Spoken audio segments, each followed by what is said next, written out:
অনেকদিন থেকে আমার একটা পাহাড় কেনার শখ, কিন্তু পাহাড় কে বিক্রি করে তা জানি না। যদি তার দেখা পেতাম, দামের জন্য আটকাতো না।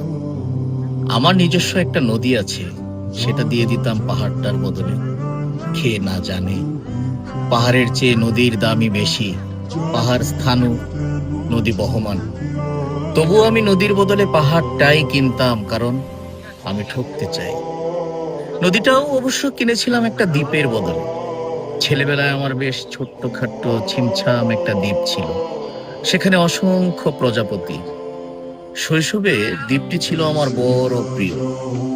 আমার যৌবনে দ্বীপটি আমার কাছে মাপে ছোট লাগে। প্রবহমান ছিপছিপে তন্নি নদীটি বেশ পছন্দ হলো আমার। বন্ধুরা বলল, ওইটুকু একটা দ্বীপের বিনিময়ে এত বড় একটা নদী পেয়েছিস, খুব জিতেছিস তো মাইরি। তখন জয়ের আনন্দে আমি বিহ্বল হতাম। তখন সত্যি আমি ভালোবাসতাম নদীটিকে। নদী আমার অনেক প্রশ্নের উত্তর দিল, যেমন, বলতো আজ সন্ধেবেলা বৃষ্টি হবে কিনা। সে বলতো, আজ এখানে দক্ষিণ গরম হাওয়া, শুধু একটি ছোট্ট দ্বীপে বৃষ্টি। সে কি প্রবল বৃষ্টি, যেন একটা উৎসব। আমি সেই দ্বীপে আর যেতে পারি না। সে জানতো, সবাই জানে, শৈশবে আর ফেরা যায় না।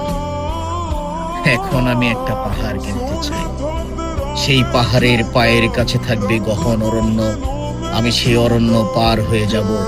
তারপর শুধু রুক্ষ কঠিন পাহাড়, একেবারে চূড়ায়, মাথার খুব কাছে আকাশ, নিচে বিপুলা পৃথিবী, চরাচরের তীব্র নির্জনতা।